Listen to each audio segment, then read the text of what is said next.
Hello everyone, welcome to this YouTube channel. I hope you are doing well. Let's get started. चलिए तो आज का class start करते हैं।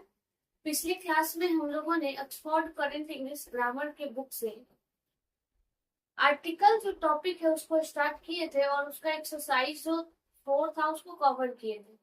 तो आज हम लोग आर्टिकल में ही अगला जो एक्सरसाइज है एक्सरसाइज 4 उसको देखेंगे विद एक्सप्लेनेशन। एक्सरसाइज में ही जो कंसेप्ट है आर्टिकल का उसको कवर करने का प्रयास करेंगे। ठीक है, तो चलिए एक्सरसाइज को स्टार्ट करते हैं। क्या है एक्सरसाइज तो देखते हैं। चलिए,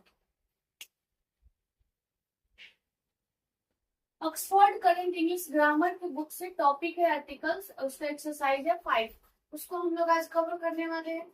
तो क्वेश्चन की शुरुआत करने से पहले पीछे जो हम लोग पढ़े पिछले एक्सरसाइज में उसको एक बार रिवाइज कर लेते हैं। तो हम लोगों ने जाना कि आर्टिकल 3 होते हैं, ए एन और द। ए एन को इंडिफिनिट आर्टिकल कहा जाता है और द को डिफिनिट आर्टिकल कहा जाता है। तो हम लोग अभी जो पढ़ रहे हैं वो पढ़ रहे ए एन का यूज। तो ए एन के यूज में हम लोगों ने पिछली क्लास में भी देखा था कि ए एन का यूज सिंगुलर कंटेबल नाउन के पहले होता है। फर्स्ट प्रायोरिटी किसको देंगे? नाउन को। पहला नाउन होना चाहिए, नाउन में भी कैसा होना चाहिए? काउंटेबल होना चाहिए, काउंटेबल में भी कैसा होना चाहिए? सिंगुलर। तो जो भी ये 3 क्राइटेरिया को फुलफिल करेगा उसके पहले क्या करते हैं? ए एन का प्रयोग करते हैं। अब क्या होता है कि ए एन का प्रयोग जो करते हैं वो नजदीक वाले वर्ड के साउंड के अनुसार करते हैं। मतलब जिसके पहले भी हमें ए एन का प्रयोग करना है तो उसका साउंड देखते हैं। यदि उसका साउंड ववेल साउंड है तो उसके पहले एल लगाते हैं, और यदि उसका साउंड कंसोनेंट साउंड है तो उसके पहले ए लगाते हैं। अब ये साउंड क्या है? तो यदि उसका उच्चारण करे तो अ से अ तक के बीच में आता है तो एन का यूज करेंगे, मतलब ववेल साउंड होगा। और यदि उसका उच्चारण करे और वो क से ग तक के बीच में आता है तो उसका साउंड कंसोनेंट होगा और उसके पहले ए का यूज करेंगे। ठीक है, तो फिर आज की एक्सरसाइज को कंटिन्यू करते हैं, तो वीडियो को अंत तक जरूर देखिएगा। चलिए देखते हैं। तो क्या है? Use a oblique and where necessary. कहते हैं कि जहां जरूरत है, जहां आवश्यकता है वहां पे ए एन का क्या करना है? यूज करना है, प्रयोग करना है। तो चलिए देखते हैं। पहले he is dash humble man. तो देख रहे हैं कि मैन नाउन है, नाउन से पहले एडजेक्टिव आया है, तो अब इसके साउंड के नजदीक वाले के साउंड के अनुसार यहाँ लगाना है। तो इसके नजदीक में तो हम्बल है, तो मैन का साउंड नहीं देखेंगे, हम्बल का साउंड देखेंगे। तो हम्बल का साउंड क्या है? कॉन्सोनेंट। तो कॉन्सोनेंट है इसलिए यहाँ पे क्या आ जाएगा? ए। और फिर देख रहे हैं he is dash honourable man. अब यहाँ पे क्या आ रहा है? मैन नाउन है, ठीक है, उसके पहले क्या है? एडजेक्टिव है। अब क्या है? इसका साउंड ऑनरेबल का साउंड क्या? ऑनरेबल अ से आएगा तो क्या हो जाएगा? वॉवेल साउंड हो जाएगा, इसलिए फिर क्या लगा देंगे? एन लगा देंगे। Patna is dash big city. तो पटना इज बिग, बिग का साउंड क्या है? कॉन्सोनेंट है, इसलिए यहाँ पे आ जाएगा a big city. Dash cow is dash animal. तो काउ, काउ का साउंड कंसोनेंट, इसलिए यहाँ पे आएगा ए।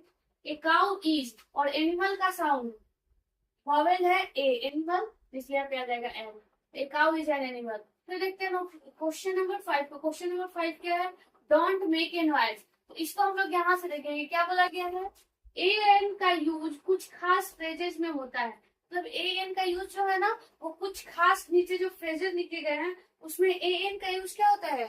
मतलब उसमें पहले से ही फिक्स रहता है कि यहाँ पे करना ही है। ठीक है, तो इसको थोड़ा सा याद कर लिया जाता है, इसको रटा जाता है। ठीक है, तो देखते हैं यहाँ पे क्या है। जैसे यहाँ पे 16 नंबर पे जो है टू मेक ए नॉइज, तो मेक ए नॉइज इसको ऐसे ही याद है। तो make a noise, make a noise, make a noise, मतलब मेक अ नॉइज पूरा साथ में ही बोला जाता है। ठीक है, तो ये फ्रेजेस है उसको ऐसे ही इसी तरीके से यूज किया जाता है। तो इसको हम लोग बाद में देखेंगे, अभी फिलहाल में केवल इसको देख लेते हैं। तो मेक अ नॉइज, ठीक है, तो उससे हो जाएगा यहाँ पे don't make a noise. Phrases है तो वैसे ही यूज किया जाता है, तो इसलिए don't make a noise.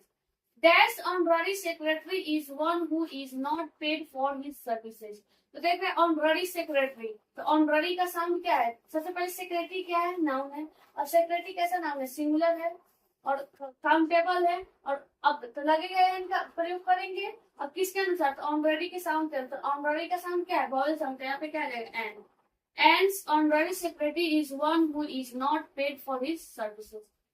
Question number 7 क्या है? The proposal was accepted by dash unanimous vote. तो यूनैनिमस का साउंड देखना है, क्या है? कंसोनेंट यू, यूनैनिमस इस तरीके से लिखेंगे ना, यूनैनिमस देखना है तो यह से लिखेंगे ना, इसलिए यहाँ पे क्या आ जाएगा? कंसोनेंट साउंड है तो ए आ जाएगा। क्वेश्चन क्या है? I shall try if I get that opportunity. I shall try if I get, तो अपॉर्चुनिटी का साउंड क्या है? वोवेल साउंड है, इसलिए यहाँ पे क्या आ जाएगा? एन। तो I shall try if I get an opportunity. फिर है क्वेश्चन नंबर 9 क्या है? I am going to marry dash heiress. अब इसका जो साउंड है एयरएस में एक साइलेंट होता है, तो एयरएस वोवेल साउंड है, इसलिए यहाँ पे क्या लगेगा? एन। उत्तराधिकारिणी। 10 नंबर क्वेश्चन क्या है? I want dash bread to eat. अब यहाँ पे जो ब्रेड नाउन है ये काउंटेबल नहीं है, क्या है? अनकाउंटेबल है। तो आपके दिमाग में तो ब्रेड पर तो रोटी होता है, नहीं। तो एक रोटी की जो इंग्लिश होता है ए पीस ऑफ ब्रेड होता है, ना कि ब्रेड होता है। ब्रेड एक अनकाउंटेबल नाउन है, इसलिए अनकाउंटेबल नाउन के पहले आर्टिकल का तो प्रयोग नहीं करते, आर्टिकल में भी एन का प्रयोग और नहीं करते हैं। ब्रेड है तो इसलिए इसके पहले कुछ नहीं आएगा, ठीक है। I shall be back in dash hour. तो I shall be back in hour. अब hour का साउंड क्या है? वोवेल साउंड है, इसलिए यहाँ पे क्या आ जाएगा? एन आ जाएगा। She is dash very honest. अब क्या देखते हैं, यहाँ पे नाउन है ही नहीं। ऑनेस्ट तो एडजेक्टिव है और ये क्या है? एडवर्ब है। तो हम तो नाउन के पहले लगाते हैं ना, तो नाउन तो यहाँ है ही नहीं, तो इसलिए यहाँ पे कुछ भी नहीं आएगा। बॉक्स का साइन देंगे। It is dash unit of measurement. तो it is यूनिट का साउंड कंसोनेंट साउंड है, इसलिए यहाँ पे आ जाएगा ए। यूनिट इस तरीके से लिखते हैं ना, यूनिट ज से लिखेंगे, तो इसलिए क्या है? कंसोनेंट साउंड है य, तो ए आ जाएगा। It is the unit of measurement. Question number 14 क्या है? Mister Sinha is dash MP. तो मिस्टर सिन्हा इज, अब एमपी का साउंड क्या है? वॉवल साउंड, इसलिए यहाँ पे क्या आ जाएगा? An MP. Dash stitch in time saves nine. तो ये क्या है? एक कहावत है, तो यहाँ पे ऐसे भी देखेंगे, स्टीच का साउंड क्या है? कंसोनेंट है, तो यहाँ पे आ जाएगा a. Stitch in time saves nine. आगे देखें क्वेश्चन नंबर 16 क्या है? It is dash hours distance from here. अब देख रहे हैं इट इज आवर्स का साउंड क्या है? वोवेल साउंड है, तो एन आ जाएगा। She is dash B A but I am dash M A. तो बी ए का साउंड कंसोनेंट तो ए, और एम ए का साउंड वोवेल, तो यहाँ पे आ जाएगा एन। क्वेश्चन नंबर 18 क्या है? This is dash one it play. अब वन वो कंसोनेंट साउंड है, तो यहाँ पे ए आ जाएगा। फिर देखते हैं क्वेश्चन नंबर 19 क्या है? Bring dash a glass of water. तो bring a glass of, glass का साउंड कंसोनेंट ए आ जाएगा। Bring a glass of water. 20 question number 20 क्या है? Dash water is necessary for life. तो वाटर क्या है? अनकाउंटेबल नाउन है, इसलिए इसके पहले क्रॉस, एन का प्रयोग नहीं करेंगे। Question number 21 don't be in such dash hurry. तो इन सच ए हरी, तो ये भी क्या होता है? ये फिक्स फ्रेजेस होता है जिसमें ए एन का प्रयोग किया जाता है, ठीक है। तो इसको भी याद करते हैं, इन सच ए हरी, इन सच ए हरी, इस तरीके से ये रखने वाला है, जैसे मेक उसी तरीके से इन सच ए हरी। क्वेश्चन नंबर 22 क्या है? These pencils cost 1 rupee dash dozen. तो प्रत्येक, प्रति के सेंस में, प्रति जैसे प्रति किलो, प्रति दर्जन, इसके सेंस में ए एन का प्रयोग करते थे। यहाँ पे क्या है? These pencils cost 1 rupee dozen है ना, तो प्रति डजन के रूप में यहाँ पे क्या लगा देंगे? ए। तो डजन का साउंड क्या है? कंसोनेंट, तो ए आ जाएगा। You are dash fool to say so. अब यहाँ पे एक वर्ड होता है फुल और एक होता है फुलिश। तो ये फूल जो है एक एज ए नाउन यूज होता है, और ये फुलिश जो है एज ए एडजेक्टिव यूज होता है। तो फूल जब भी आएगा तो उसके पहले आर्टिकल, अगर सिंगुलर है मतलब फूल एज ए नाउन यूज होता है। तो जब ये नाउन की तरह ये आएगा, फूल आएगा, सिंगुलर फॉर्म में आएगा, तो इसके पहले एन का तो प्रयोग करेंगे। तो वही यहाँ पे क्या है? फूल है, फुलिश एडजेक्टिव होता है, फुल नाउन होता है। तो फूल के पहले तो क्या लगेगा? एन का प्रयोग तो करना पड़ेगा, सिंगुलर फॉर्म में है। तो अब इसका साउंड देखेंगे, फूल का साउंड क्या है? कंसोनेंट। देखिए यहाँ पे क्या जाएगा? ए फूल to say so. Question number 24 क्या है? This is dash x-ray plant. अब एक्सरे, एक्सरे का साउंड देखें, एक्स क्या है? कंसोनेंट वोवेल साउंड है, सॉरी। एक्सरे का साउंड क्या है? एक्सरे। तो क्या है वॉवेल साउंड, इसलिए आपका क्या हो जाएगा an x-ray plant. Question number 25, they are dash Indians. अब इंडियंस प्लूरल है, कुछ नहीं लगेगा, cross. I have dash 100 rupees, तो फिर है 100, 100 का साउंड क्या है, कंसोनेंट है, तो यहाँ पे आ जाएगा 100 rupees. He was in dash temper, तो he was in a temper, जिस तरीके से इसमें होगा कहीं पे यहाँ पे to be in a temper. तो क्या है, कुछ फ्रेजेस होते हैं जहाँ पे ए एन का प्रयोग फिक्स होता है और उसको उसी तरीके से यूज किया जाता है, ठीक है, तो उसको याद कर लेंगे। तो वही क्या है, he was in a temper. Dash cow gives milk, तो ए काउ से पहले ये तो क्या है, सिंगुलर है, कंटेबल है, इसके पहले साउंड कौन सा लगा दी ए। अब मिल्क अनकंटेबल है तो कुछ नहीं लगेगा। क्वेश्चन नंबर 29 क्या है, let us try for dash unanimous decision.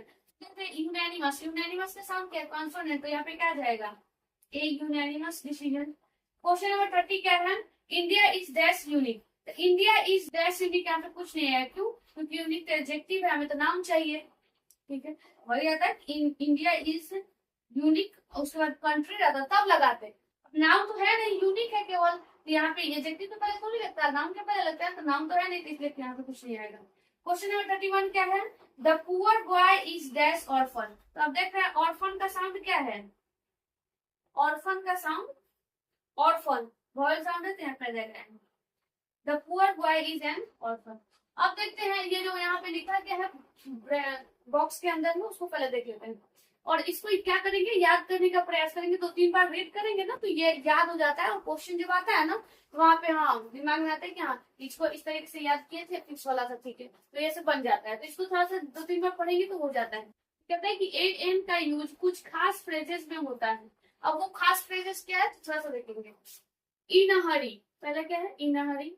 Second क्या है, इन अ फिक्स, इसको इसी तरीके से याद करेंगे, in a hurry, in a fix, in a nutshell, in a nutshell, as a rule, as a rule, as a rule, at a discount, at a discount, at a premium, at a loss, at a stone's throw, at a stretch, a short time ago, a short while ago. It is a pity, it is a shame to be in a temper, to be in a position to make a noise, to make a good guess at, to make a wrong use of, और to make a fuss। तो ये कुछ क्या है, fix phrases है जिनके साथ में ए एन का प्रयोग होता ही है, ठीक है, तो इसी तरीके और होगा जिसको अगले में हम लोग कवर करेंगे। इस एक्सरसाइज में टोटल 65 क्वेश्चंस है, इसमें 31 तक हम लोगों ने कवर कर लिया है, तो अब हम लोग 32 से 65 तक के जो क्वेश्चंस है उसको नेक्स्ट वीडियो में देखेंगे। तो इस वीडियो में इतना ही रहने देते हैं, तो फिर अगले वीडियो में इसका जो सेकेंड पार्ट आएगा, तब इस एक्सरसाइज का जो सेकेंड पार्ट आएगा उसमें हम बाकी के क्वेश्चन को कवर करेंगे, ठीक है। तो आज के लिए बस इतना ही बात करते हैं। If you like this video please like it, share it and subscribe our YouTube channel. Thanks for watching this video, see you in the next video.